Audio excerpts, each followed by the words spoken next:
મિત્રો, પ્રેમ, વંદન, જય શ્રી કૃષ્ણ, વાસુદેવ સર્વમ. ફરી એકવાર મારી અટારીમાંથી એક નાનકડી આધ્યાત્મિક રચના. દેહ તારો નટખટ રે, આ દેહ તારો નટખટ રે, આ દેહ તારો નટખટ રે, આ દેહ તારો નટખટ રે. ખરેખરો હું ઘટ ઘટ રે, આ દેહ તારો નટખટ રે, આ દેહ તારો નટખટ રે. ખરેખરો હું ઘટ ઘટ રે, ખરેખરો હું ઘટ ઘટ રે. તો સકળ જગમાં અને આ લઘુ બ્રહ્માંડ સમા પિંડમાં પણ ખરેખરો હું જે ઈશ્વરની સાથે એકરૂપ છે એ વસેલો છે.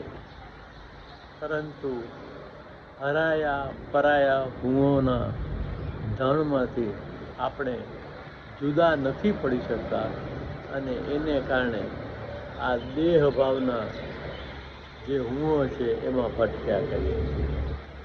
આ દેહ તારો નટખટ રે. તો જે ત્રણ ગુણો છે, સત્વ, રજ અને તમસ, એના થકી ઉત્પન્ન થતા હજારો હુંઓ આપણને આપણા ખરેખરા હુંથી દૂર રાખે છે. આ દેહ તારો નટખટ રે, ખરેખરો હું ઘટ ઘટ રે. એ પણ ખરેખરો હું તો ઘટ ઘટ છે, પરંતુ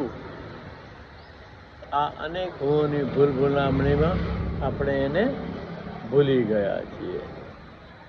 આ મન બુદ્ધિ બહુ સાખાડી, આ મન બુદ્ધિ બહુ સાખાડી, જીવન રાખે ચટપટ રે, જીવન રાખે ચટપટ રે.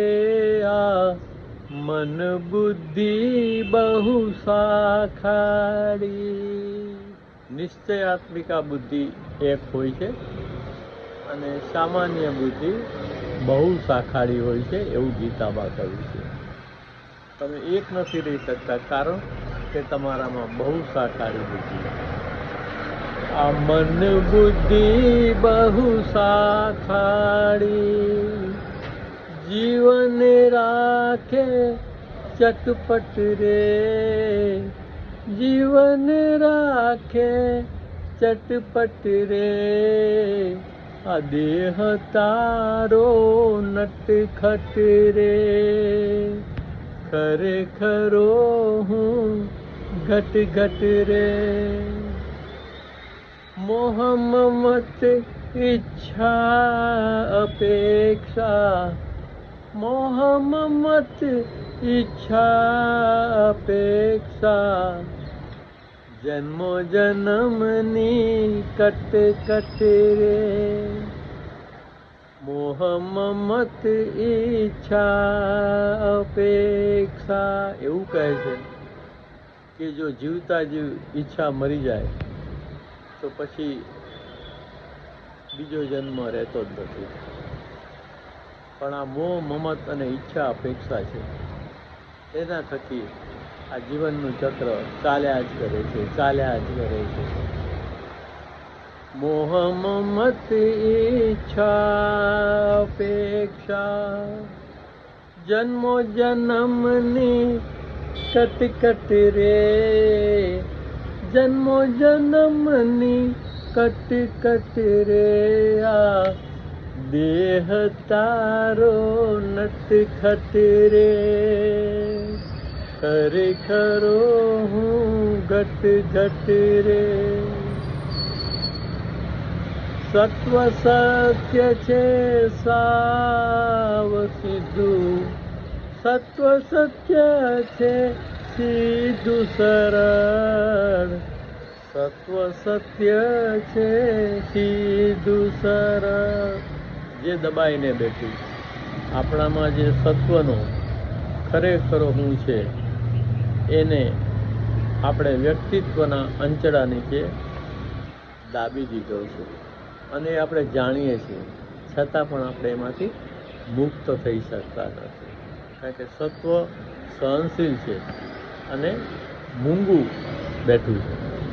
સત્વ સત્ય છે સીધું સરળ, આ વ્યક્તિત્વ છે ખટપટ રે, આ વ્યક્તિત્વ છે ખટપટ રે, સત્વ સત્ય છે સીધું સરળ, સત્વ સત્ય છે સીધું સરળ, આ વ્યક્તિત્વ છે ખટપટ રે, આ દેહ તારો નટખટ રે, ખરેખરો હું ઘટ ઘટ રે. તો આમાંથી મુક્ત થવા શું કરવું જોઈએ? જે હું ગાતો જ રહ્યો છું, ગાતો જ રહ્યો છું, 2 દશકથી ગાતો જ રહ્યો છું, ગાતો જ રહ્યો છું. સંગે આવે છે આત્મસ્મરણ, આપણા આત્માનું સ્મરણ, આત્માથી આત્મામાં તુષ્ટ રહેવું, આત્મભાવમાં રહેવું અને દેહભાવથી મુક્ત થવું એ મહત્વનું છે. એ જીવનનું એક ને એક માત્ર અગત્યનું કાર્ય છે, અંતિમ કાર્ય છે. સંગે આવે છે આત્મસ્મરણ, સંગે આવે છે આત્મસ્મરણ. શ્રદ્ધાંજલિઓ કે સ્મરણાંજલિઓ આપણી સાથે કે પાછળ આવતી નથી. જીવતા જીવ જો આપણે આપણી જાતને મુક્ત કરી દઈએ તો એ ખૂબ મહત્વનું છે. એ ખરી શ્રદ્ધાંજલિ અને ખરી સ્મરણાંજલિ છે. સંગે આવે છે આત્મસ્મરણ, રામ કૃષ્ણને રટ રટ રે, રામ કૃષ્ણને રટ રટ રે, સંગે આવે છે આત્મસ્મરણ, સંગે આવે છે આત્મસ્મરણ, રામ કૃષ્ણને રટ રટ રે, રામ કૃષ્ણને રટ રટ રે, સંગે આવે છે આત્મસ્મરણ, રામ કૃષ્ણને રટ રટ રે, આ દેહ તારો નટખટ રે, ખરેખરો હું ઘટ ઘટ રે. પ્રેમ વંદન. જય શ્રી કૃષ્ણ. વાસુદેવ સર્વમ કૃષ્ણાત પરમ કિમપી તત્વમહં ન જાને, વસુદેવ સુતમ દેવમ કંસ ચારૂણ મર્દનમ, દેવકી પરમાનંદમ કૃષ્ણમ વંદે જગદ્ગુરુ.